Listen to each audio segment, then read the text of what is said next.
Knew I had a problem, but I wasn't ready to quit drinking or doing drugs at that time.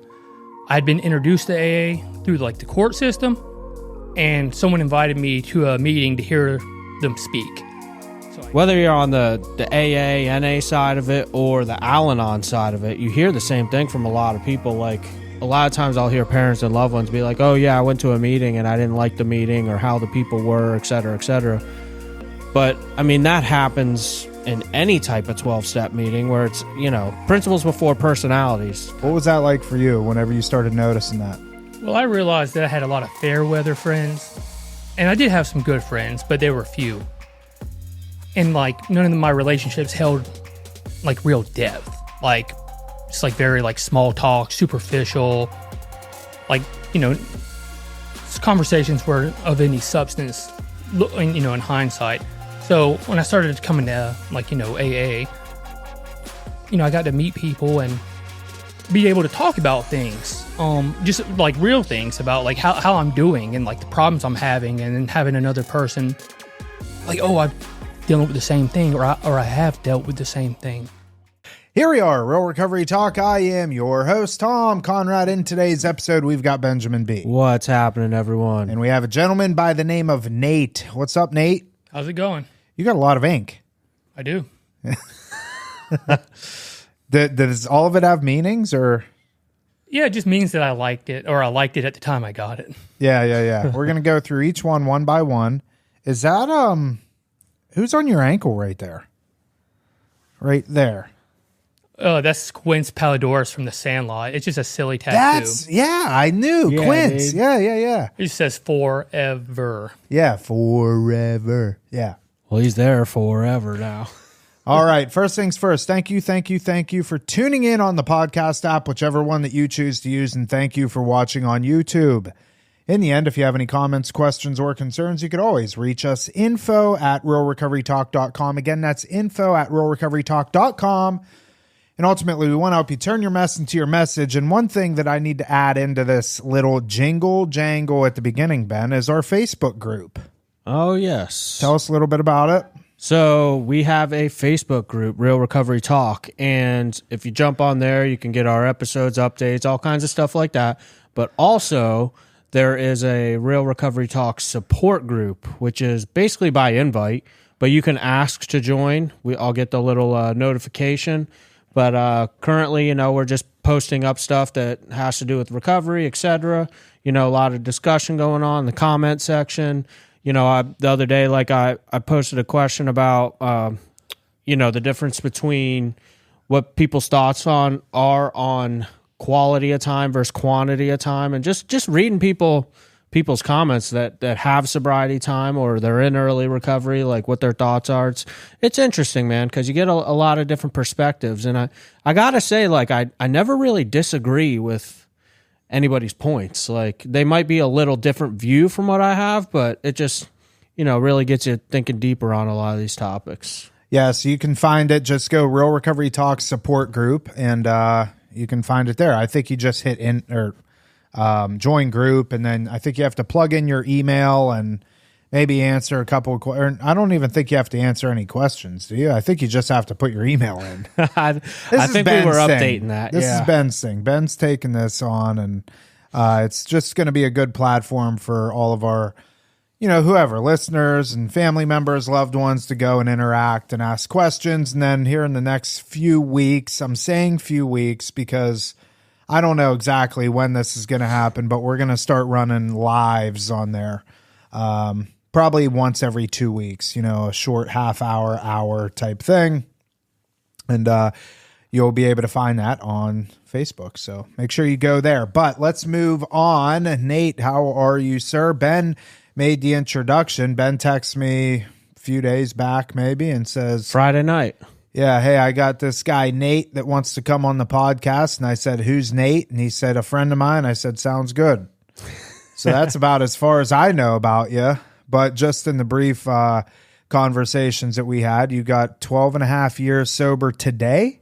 Yes, today. I got sober September 11th, and today's March 11th, and September 11th, 2011. So just happens to be exactly the halfway point, 6 months from my sobriety date. Wow. I'm September 16th, 2010. Nice. Yep. So same month. September's. Yep. Right on. That's awesome. So tell us a little bit about yourself, where you're from, how you ended up down here, what ultimately landed you needing to get clean and sober, and we'll go from there. I'm from Tallahassee, Florida. North Florida, the capital of Florida. What brought me down here was my girlfriend had a job down here, and I decided I wanted to stay with her, so we moved down here together. And you moved down here. Were you using when you moved down? Oh no! I've only lived in the area for a year and a half, so I just fairly recently moved to South Florida from North Florida. So you got sober in Tallahassee. Correct. Oh, okay.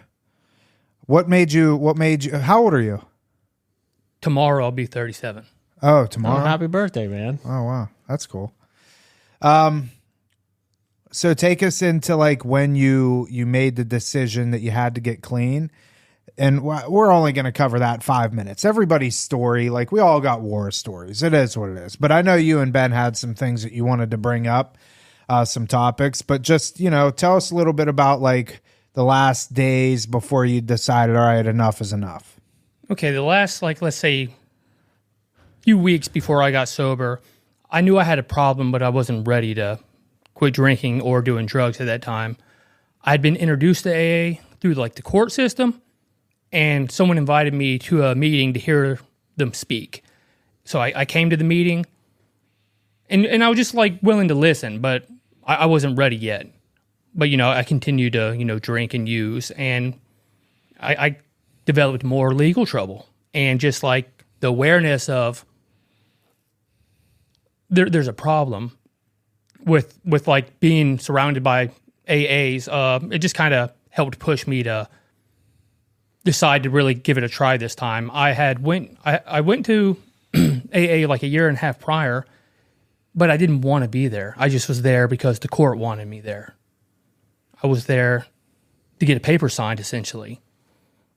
And as soon as I got off the probation, I hung around people that weren't in recovery, and I was offered alcohol, and I drank again, when I had almost 90 days. And I went back to the meeting, and people were happy that I was about to pick up 90 days. So I picked up a 90-day chip dishonestly, and just to people please, because I was I thought I was letting people down, but and then essentially I let myself down by avoiding going to meetings for a year and a half. Still drinking that whole time? Still drinking that whole time, and things got even worse than they had been, and things were really bad before that too. Oh, there's a lot of little interesting stuff there. One of the controversial things that I hear a lot of the times, and I see the pros and cons from my straight up AA perspective. I'm kind of somewhat against mandated meetings by the probation system, parole system, whatever, the court system. But at the same time, I do see the other side of it where, because it goes against AA traditions with, attraction, not promotion. And really, it's the court promoting it. So people in meetings complain, oh, you got people here just to get their court paper signed. But at the same time, I kind of look at it how many people have actually gotten an introduction to what's out there as far as the recovery culture, 12-step, etc. They were forced into it by the court system, and it ended up being a good thing. It's kind of controversial from both sides because it's the traditions versus, hey man, maybe it was some exposure that they needed. What's your thoughts on that out of curiosity? Because especially if you said that you were, how long prior you went to a meeting before you decided to get sober? A year and a half. Year and a half, maybe yeah. 2 years. And then drinking while you were going. Yeah. Yes. So what's your thoughts on all that? So originally I was this is terrible. I don't want to have to go to AA. I always blamed other circumstances rather than my drinking. I'm in the wrong place at the wrong time, or it's bad luck or whatever. But I was in denial about my alcoholism. But when I was introduced to the court system, I did see that I had a problem, but I wasn't willing to read the literature, get a sponsor, or work the steps. I just thought that I could just come and listen to the meeting and that's it. And that's all I was willing to do. And I hung around with people that I went to a New Year's Eve party, like after getting off the probation, and this girl offered me a beer, and I said no. And then she offered me another one like 5 minutes later, and I had no mental defense against that first drink, and I got drunk, and I was just ashamed to admit that in the meetings because the people I had met there really did care about me, and I didn't know it at the time, but they would have been accepting of my relapse. But I just felt like I let them down, and I was a hypocrite because I lied, and I was just ashamed of myself. So that's essentially. I think it's good to. For me, it was good that I was introduced through the court system, but I can see how some people might be annoyed that, oh, people are here that don't want to be here, and we need more people that need to be here, or whatever people might think. I'm not sure, like, other people's opinions. I just know what I think sometimes. But for me, it went well.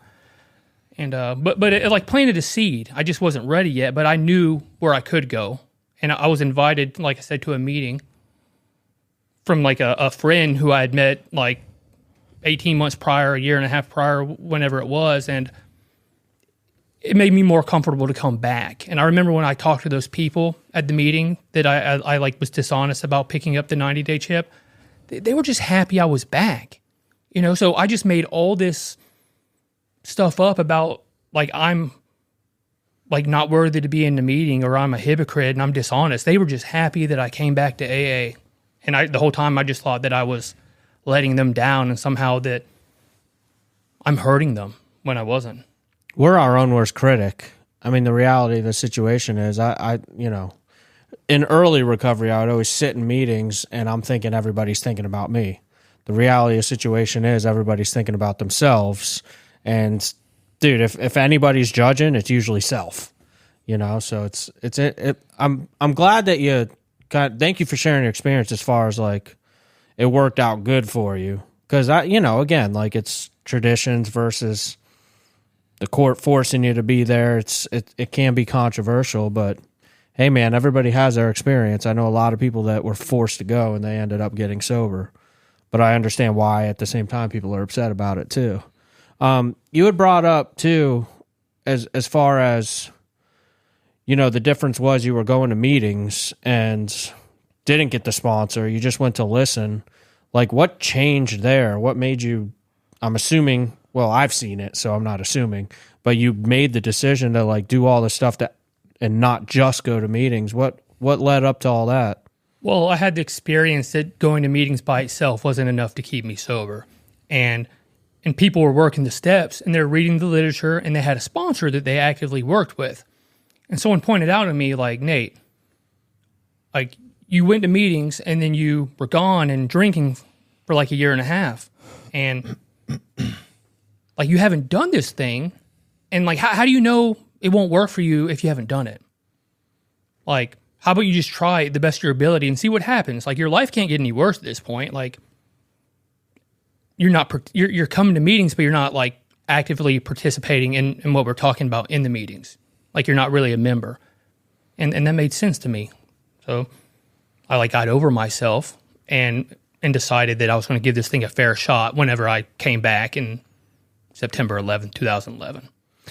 I'll throw it out there because a lot of our listeners are like families and loved ones of addicts and alcoholics. And, if you tie it into whether you're on the AA, NA side of it or the Al-Anon side of it, you hear the same thing from a lot of people. Like a lot of times I'll hear parents and loved ones be like, oh yeah, I went to a meeting and I didn't like the meeting or how the people were, et cetera, et cetera. But I mean, that happens in any type of 12-step meeting where it's, principles before personalities kind of thing. But like, for instance, they get this idea that the meeting is the recovery part of it, whether it's Al-Anon, and you're getting help for yourself, for the family member, or, the actual addict alcoholic. But like, it's the program that matters. And a lot of people don't realize that. They show up to this meeting and think that the meeting is the point. The meeting is not the point at all. That's just the place that exposes you to the people and introduces you to the people that can sponsor you, that know how to work a program.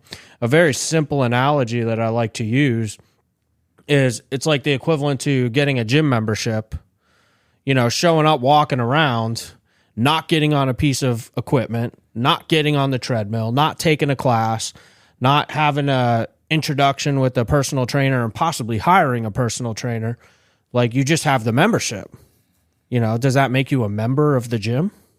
Well, I don't know. Well, Well, I have had an LA Fitness membership. do you still have it? Yes. For real? Yeah. And you stand me up all the I time? got an LA Fitness membership. I've had it now going on 2 years, and I've been there once. Nate, you believe that? Whatever floats your boat, right? It's embarrassing to say, but no, I get what you're saying. I mean, that it's, and you hear all the time too, meeting makers make it. Oh, dude. One of the most annoying things that I can hear. It's like, no, you don't. I don't think so. My sponsor actually, well, he probably heard it from somewhere else, but like I thought he coined it. He's like, well, when they say meeting makers make it, that translates to meeting makers make meetings. Yeah. That's it. There's a big difference between showing up to a meeting and actually doing the work. It would be interesting to see, all these sayings and stuff where they actually originated from. There are some good history groups on that stuff. Really? Oh, yeah. I belong Like, who was the first person to say meeting makers make meetings? You know what I mean? Yeah. That'd be interesting to see. Yeah, there's so many cliches that get thrown around, dude, that are just inaccurate descriptions of what Yeah. 12-step programs really are. So Nate, you were the bulk of your sobriety then has been in Tallahassee? Oh yeah. So I got sober where I did almost all of my drinking, and Tallahassee has great AA, by the way. I just wanted to point that out. Yeah, I did almost all of my drinking in Tallahassee. What was that like for you when, and Ben, I mean, both of you guys both grew up here and getting sober in your stomping grounds. Me, I'm from Pennsylvania, so I'm a transplant. I came down here, went to treatment, did the whole thing. Been here ever since. So I always find it interesting when I talk to people that got sober in their hometown, because I know what it would have been like for me trying to get sober in my hometown. Could have I? Sure. But I didn't have to because I was able to go to treatment. So what was that like for you? Well, my drinking and just the way I was at that point, I was at a place where my life had become impossible, pretty much.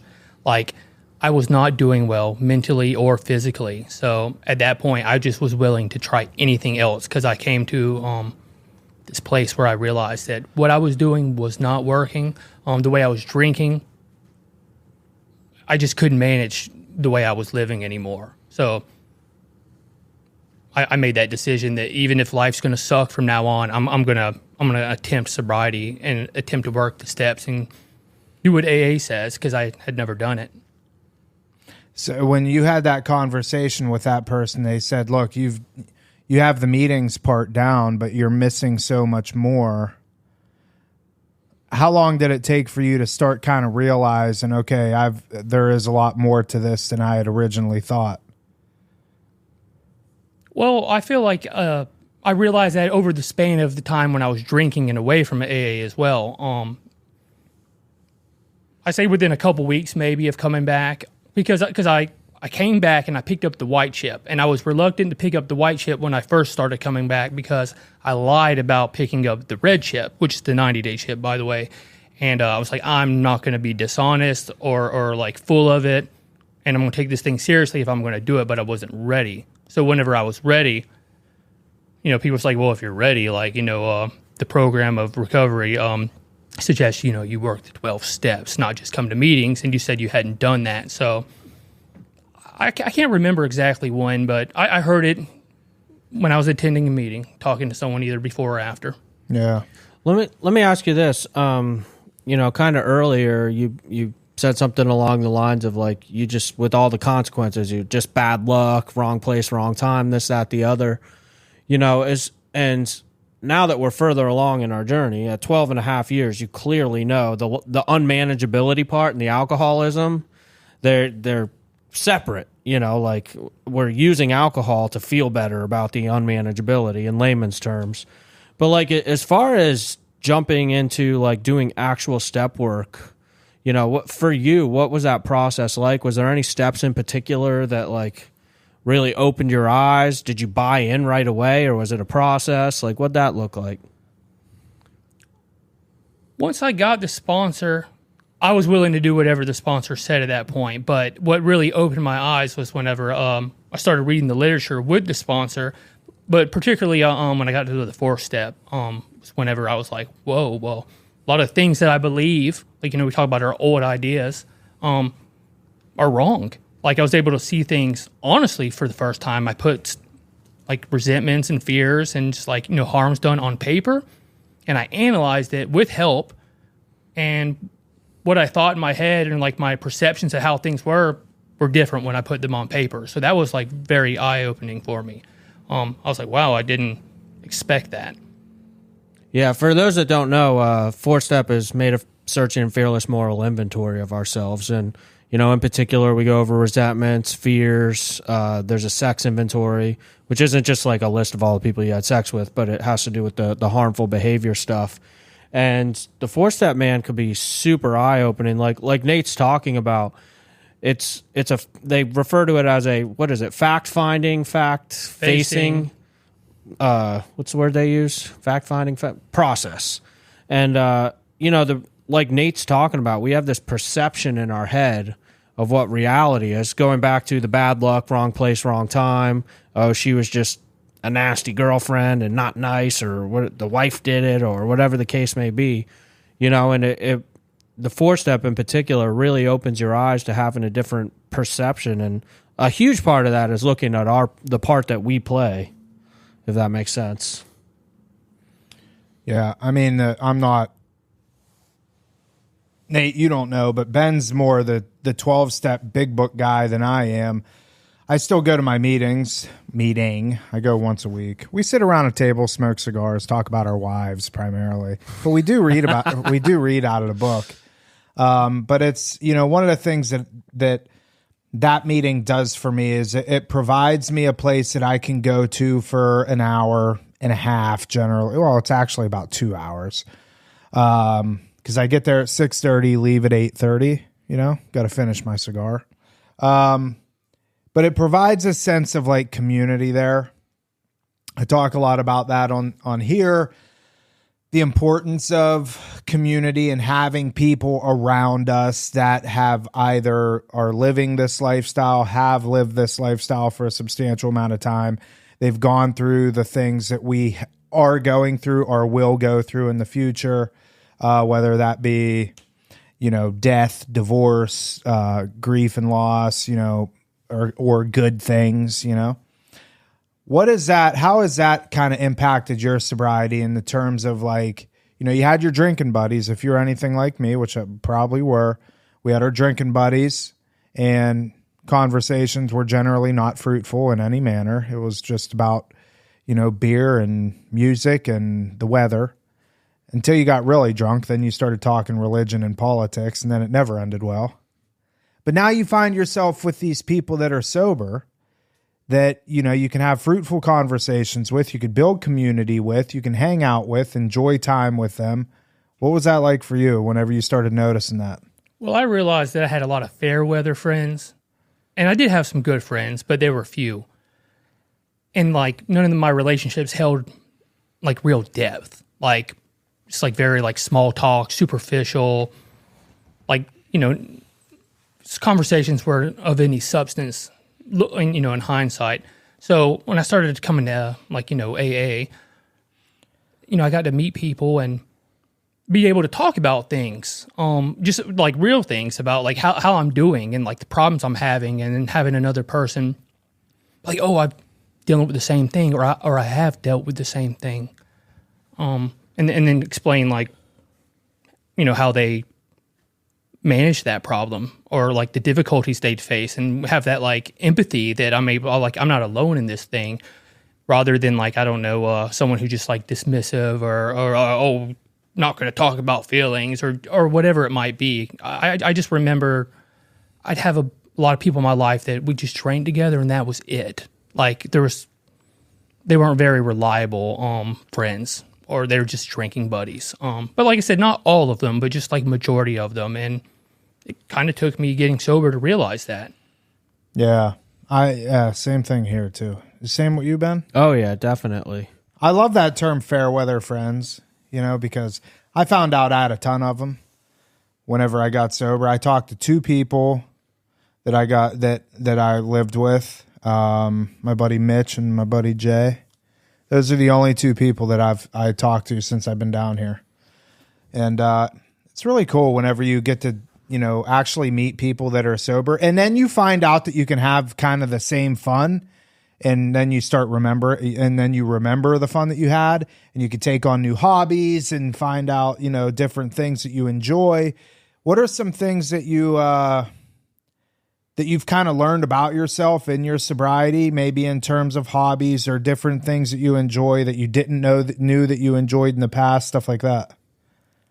Helping others. Like, I never thought that helping others would be something that I enjoyed or could do, because I just kind of grew up with this, I guess I could say, lack of emotional support, or just like low self-esteem, or just like core belief that I'm not good enough, and like that people didn't really like me, right? So coming to AA and becoming my true authentic self, like I enjoy helping people. Like that really is a joy for me, to be able to like be useful to another human being, either in recovery or not, and just get out of myself. And also along the way, I got into running in early recovery. There's like people, like a running group that I was introduced to, and they're like, invited me to run with them, and it turns out I'm pretty good at running, and kind of like was way better than all of them, which was nice, and it kind of got me healthy in early recovery, and I like won several I wouldn't say I won the races, but I placed higher than some of my buddies in like these half marathons and things, and kind of got into that. And I don't know, I like found out I really into like hiking and like, discovering like trails and just like exploring like mountainous areas. And I was never a traveler before because I couldn't afford it. I lived paycheck to paycheck. I was not a functional alcoholic by any means. I barely had enough money. If I didn't pay my bills right after getting paid, I was probably going to spend it that night or the next night on whatever. Like just totally non-functional as an alcoholic, just personally. Enjoys running. Dude, I didn't know you did half marathons and stuff. God bless you. What's the longest you ever ran? Is that the longest you've done as a half marathon? I've done, I think 16 miles. A half marathon's like 12 point something. I can't remember. 13.1. 13.1. See, I knew that. I've ran a 30K. That's the 12.5 thing I'm thinking of. I could have run a marathon. I just, I worked offshore for a time, and that kind of was a weird schedule where I was like working a month out at sea, 9 months out of the year, like 12 months. 28 days on, 2 weeks off, and it kind of threw off my running career. I don't want to call it a career, but what'd you do offshore? Yeah, that was my question. So I worked as a deckhand and worked on supply, crew boats, and utility boats in the Gulf of Mexico, Louisiana, when I had a couple years sober, because, it made pretty good income. And, that was a challenge too, because I couldn't go to meetings for a whole month. I was away from every one of my friends and family, didn't have cell phone reception or anything for a month at a time. So, I kind of had to deal with like learning to stay sober and without just going to meetings, like relying on a higher power, reading the book, living with people that you're working with on a boat. It was a challenge. What kind of boat? Oh, it's like a supply boat. Like, okay, so I worked on boats that delivered cargo to the oil rigs, and I rigged equipment to a crane and helped strap it up, and supplied like fuel and all kinds of supplies. So not like a cruise ship. No, like a tanker. more or less. Okay. like we supplied fuel or just like whatever the rigs need, pipes and stuff, and so I'm just hooking That's straps up to cranes and. Did you ever get caught in like any hurricanes or anything? No, they're pretty good about like predicting the weather. So at that point they Any we'd be on nasty? standby. Oh yeah, there's some like 10-foot seas. That'll get you to start praying. dude. Don't believe in a higher power. I couldn't you do might. it. Like I grew up surfing. As long as I can see the beach, I know I can swim back. For me, being out in the middle of the ocean, like I could never be in the Navy or nothing like that, dude. No, you could not swim. Listen, you think just because you could see the beach, you could swim back? I could. You couldn't. No, there ain't. Dude, don't no put way us you in the could. same camp there. I grew up surfing in South Florida. How far is that? How far can you go out and still see the shoreline? Probably what, 8 miles? Is that like? And you think you could swim 8 miles? Yeah. If Nate, I had to and my life depended on You it. think you could? 8 miles, Nate? I'm not doubting Ben's ability. He's a better gauge of himself than I am. That's a good. I don't know answer. how he swims. Well, I'm a better gauge of him than he is. I think it's 8 miles for the horizon though, like if you're standing on the beach, but if your head's down in the water, it's probably only a couple miles, right? Mile? I don't know. You like bob up on I don't the way. know. That's So interesting. it wouldn't be that far. I'm glad you brought this up though, because once in a while, I don't think we've ever talked about this. Where we've had clients here at Rock before, where they work on oil rigs. They'll be on the oil rig for 3 months at a time. Go home for whatever they do, a month. I don't know. Do a bunch of meth. Then they decide they need treatment, but then they're like, I got to go back out on the oil rig. But they repeat this cycle where like, because they're out on the oil rig, they're able to be clean. But then as soon as they get home, they like destroy everything. And they get in this cycle, like if I can just make it back out on the rig, but then finally it like falls apart. What kind of life is that, But it's interesting that you brought up like this because there are situations for people out there like, sometimes we send a client home from here and they're in the middle of nowhere, like Montana or something, Utah. And there might be no meetings. And you brought up reading the book, praying. What else did you say? Like that you would do on the boat? That's about all you can do. Ain't it? I mean, it would force me to like either do what this book is suggesting or like not handle problems well because like you live with people that you worked with and you can have some resentments towards like the captain of the boat or the engineer of the boat or whoever. And you can't really go anywhere when you're on a boat in the middle of the ocean. That's interesting too. I want to maybe we come full circle on this real quick too, because to our point in the beginning that meetings aren't the program. Like, dude, when AA originated, the point of the big book was so that it could be sent somewhere. Like meetings, like organically developed and turned into what it is today. But the original purpose of the Alcoholics Anonymous book was because there really was not a lot of meetings at all. You could send it to somebody in Alaska and they could do what it says in the book and stay sober. It had nothing to do with meetings. It did talk about gatherings, which turned into meetings over the course of time. Now we got meetings everywhere. But again, hits home the point, like the program is completely separate from the meetings. And in my opinion, while you need fellowship, like the program is the important part. And, Nate was just talking about catching resentments on the boat against the captain, the engineer, etc. Like it is great conflict resolution. Like it helps you with your relationships. Because a lot of my anxiety for me is like spurred by like, oh, did I do something wrong in this relationship, whether it's with friends, at home, whatever the case is. And then I get in my head anxiety, fear, and then eventually I drink, right? So if I can like learn how to manage these things, the unmanageability that Nate was talking about earlier, I'm less likely to drink and drug. Yeah. I was going to mention that, how you said people go on a bender and then they go back on the rig and they feel like that's helping them in a way. I've heard of them refer to that as CHAB. They're like, oh, I just need to go back to CHAB because it'll get me off drugs. But obviously that's not really solving the problem, just avoiding the problem temporarily. But I just thought y'all would like to hear the CHAB. I've never heard that. term. Yeah. Is there when you were out on the rig, like what do people do for alcohol? They just bring it on. Well, you can get in trouble with the Coast Guard if you're drinking, obviously, on the boat. That is But if you are at a dock or something and you get off, there might be bars. But yeah, you're not supposed to drink it all out there. It is a total liability with OSHA, whatever. But Alcoholics and Addicts being Alcoholics and Addicts, they sneak stuff on, but it is totally frowned upon and against Coast Guard law and OSHA law. Even to do that. in international law? Yeah, what's ocean law? OSHA. OSHA. Like OSHA with the OSHA. rigs and Gotcha. Right. Yeah, there's no bar on the rig. Yeah. Those things set up a huge wake. Even what's interesting, I was in the Keys last year.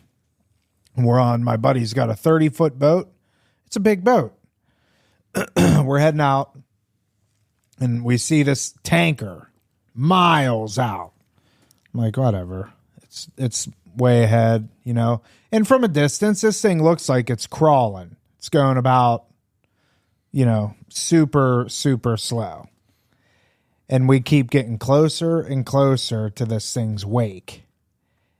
And I'm not kidding you. This boat was probably a good mile or two that way, away from us.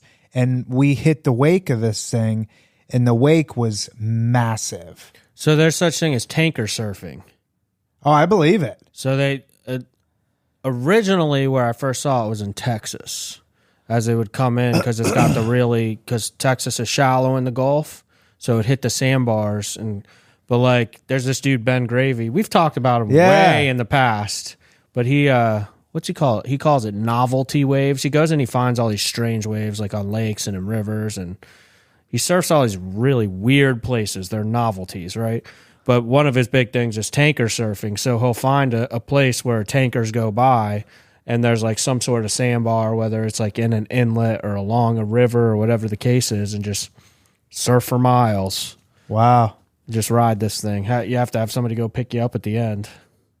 Oh, yeah, I could imagine that because you're out there. I mean, there's nowhere for the wave to stop. Yeah.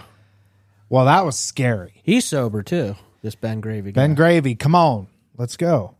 Send him a DM, man. Slide in his DMs. I think I did before, didn't I? Well, do it again. Yeah, I should. How was yours? You know Ben Gravy? I do not.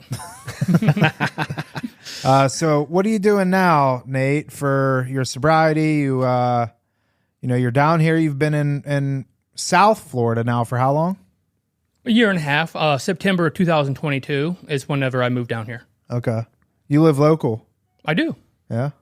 What do you do for work down here? I'm a home inspector, but that's kind of a recent development. I was an arborist before that, but there's a lot of wear and tear, obviously climbing trees and, disposing of them. And just wanted to do something a little so less you're heavy doing on home my body. inspections, huh? We should link him up with Mike. Yeah. Melissa's husband. Yeah, I was actually talking to you about that a few months ago. Did you start your own company? Not yet. It's like a recent development. I'm licensed. I'm, certified. It's just like a recent thing that I've gotten all my certifications and everything. So it's a just very new career. Should link him up with Mike because maybe Mike needs some help. Yeah. Mike, a friend of ours, has a home inspection company. It's his own company. It's just him. He's been doing it for, 15 years now, probably. Yeah, it's he did called my house Ace Inspection Services. Nice. Yeah. So maybe you guys can link up and talk home inspection. Yeah, stuff. his wife works with us downstairs. Yeah. Melissa. So introduce you. What do you think of the recovery here in comparison to Tallahassee? I really like certain meetings here. I don't want to speak for all of the recovery here. I know we're kind of like the treatment capital of the world. It's kind of like what I've heard down here. There's so many treatment centers down here, and that's great. I think treatment's awesome. However, I never went to treatment, which I should have, but I didn't. I would like to. This is kind of ironic, or you'll see. You can decide what it is. So I was in jail at one point for alcohol-related offense. Got into a drunken fist fight. Had like a DUI, disorderly intoxication, all these kind of drinking-related offenses. And my attorney and my mother proposed the idea that I go to treatment. And I was so against the idea. I wasn't open to that. I wasn't willing. Totally not honest with myself about my drinking. It's just like it's all this other stuff. And I chose jail over a rehab because I just couldn't think of my life without alcohol. I just like, alcohol is acceptable. It's legal. I'm not doing anything that's illegal, even though I was 20 at the time, so I was underage drinking. But yeah, I could have used treatment potentially. I don't know if I would have been willing to hear anything, but I could have. But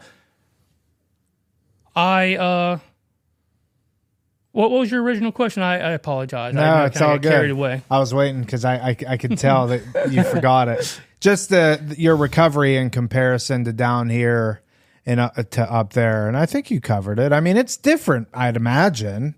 Tallahassee's kind of country up there, right? It's more rural around it, but it's compared to here. Yes, I think the population's like in the 200,000 range. It's increasing over the last few years, but I feel like people in Tallahassee, most of the people that go to the meetings are voluntarily there because they want to be there. But besides like some of the people that were like me originally that were court ordered, there are some treatment centers down there, but obviously not like, here. Mm-hmm. I don't know. I think there's like it's like tight knit. There's something about the meetings there that I personally like. That just smaller groups, you can be more personal. But I think that if anyone wants recovery and they truly want it, they can get it anywhere, and it doesn't matter. It's all about are they willing, sure, to do the work, or open to maybe this thing can work for me. Because let's say, for example,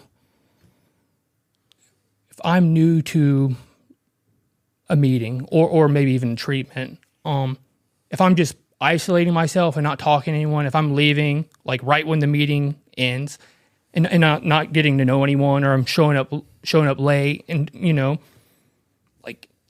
I'm like, oh, no one's talking to me, but I'm not willing to talk to anyone else, and then I'm blaming, oh well, no one's talking to me. It's these are things that I've seen that I can make these excuses for why I can't connect, but really, am I putting in work too? But if I'm willing to try to talk to someone, well, let's touch on this real quick. A big part, I'll throw it out there. I'm sure you're probably all right with it. Nate goes to the same meeting I go to on Friday nights and have for years. And after the meeting, the majority of the time, and unless I got to be home for some odd reason, we go out to dinner as a big group. And I mean, there could be anywhere from 4 of us to 20. To the point where we're to the size where it's annoying, and I'd rather get another table because the food takes forever because you're such a big party, you got to wait and all this stuff. But that's a big part of this too, is on a Friday night, what's a guy like me going to be doing? If I'm not sober, I'm going to be getting in trouble, right? But this also gives an opportunity for the fellowship part outside of the meetings. We're just not a bunch of big book thumpers that are lame and, preach the gospel. It's we go out and we have fun, man. And to be straightforward with you, sometimes it's quite obnoxious and funny, like a lot of the people that we hang out with, So there's a lot more to it than just, again, the meetings. You go to Hallie's? Yeah, we've gone to Hallie's most of the time. What do you get there? I like burgers. I'm a burger guy. You like their Big Mouth? Hallie's Big Mouth? I switch it up. It depends. That's the one that's like the Big Mac, right? Yeah. Their version of the Big Mac? Yeah, it's too much bread. I kind of custom make my own half-pound burger or whatever it is. I'm not too fond of the Big Mac style or the Thousand Island on the burger. It's not always my favorite. Ketchup, mustard, lettuce, tomato, onion?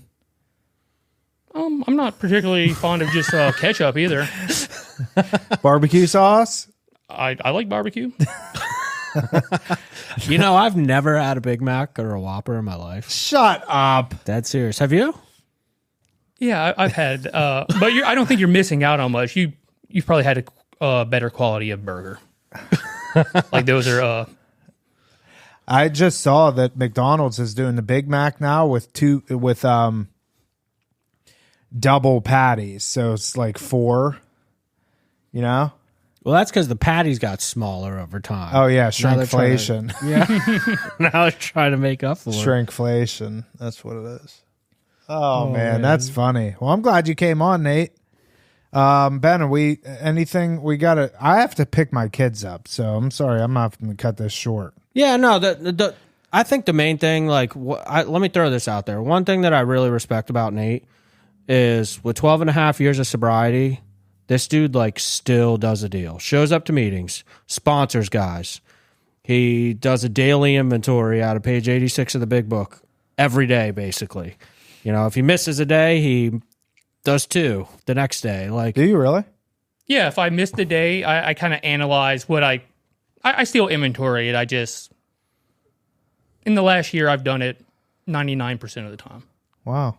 Good I for mean, you. dude, that's impressive because a lot of people, you know, they hit a certain number of years, whatever that may be, and they stop doing the things that really helped them. Well, you're move talking forward. about quality and quantity. No, what was it? Yeah, quality, over quantity. And it's like, okay, well, I have time in the program, but that doesn't make me immune to like the mistakes of being like having the mind of an alcoholic, or just because I have the time doesn't mean that I don't need to work on this stuff. Like, so for me, I care enough about myself that I'm willing to like do things that some people might think they don't need to do so I can live the best life that's possible. Like if I'm not, I can't change anything if I don't know what it is. So if I'm not taking regular inventory and like see the mistakes that come up and like, oh, where am I being selfish or dishonest or inconsiderate? And these things pile up and then my life becomes unmanageable. And I'm like, well, what's going on? It's like, oh, I'm not looking at stuff and I'm not correcting it. Let me throw this out there. I touched on this in the meeting I was at the other night, and Nate was there. It was like, I wanted to kind of hit home the point to newcomers, like, we're not holier than thou, man. Like for us, you and I, we're on this podcast all the time. We're talking about the things that people should be doing, that we should be doing, but how often do we fall short? And, you know, Every day. For me, whether it's in meetings or talking with other men in my life that are part of my sobriety, like, being honest, like, hey, man, I was super selfish today, dude.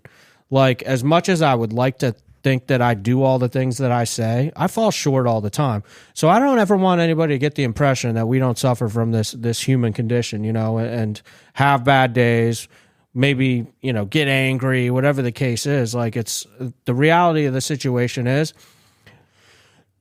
just because I'm saying this stuff doesn't mean I follow it perfectly, but it also doesn't mean that I don't mean it. Like, when I say something, like as far as principles go and things we should be following, and when I see other people do it, most of the time they're speaking from their heart. Like, you know, yes, I fall short, but this is the man that I want to be, or the woman that I want to be.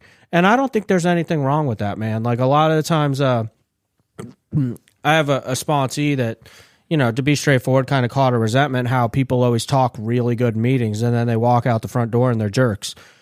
And I was explaining to him, like, yeah, but at least they're grasping onto these principles, and you can tell it's what they want for themselves, even though they're falling short. And with practice and practice and practice, we get better, you know, but we're still going to have our days where we don't do it perfectly. So, like, if anybody's under the impression that, you know, Tom, Nate, myself, like, we live these holier than thou lives and we're saints, like, we're not, man. And I like Furthest thing from, in my case. We're what? Furthest thing from. Yeah, no, for sure. Yeah, I mean, we don't put ourselves up on any pedestals or nothing like that. The only thing that differentiates us from people that are using is some time. Mm-hmm. That's it, you know, and some work that we've done on ourselves over the years. So, Nate, appreciate you coming on, man. Yeah, appreciate being here. Thanks, Tom. Ben, any final thoughts? No, thanks for coming on, dude. It's always a pleasure being with you. Yeah. All right, that is it for this episode of Real Recovery Talk. Thank you for tuning in. In the end, if you have any comments, questions, or concerns, you could always reach us, info@Real Recovery Talk. Again, that's info@Real Recovery Talk.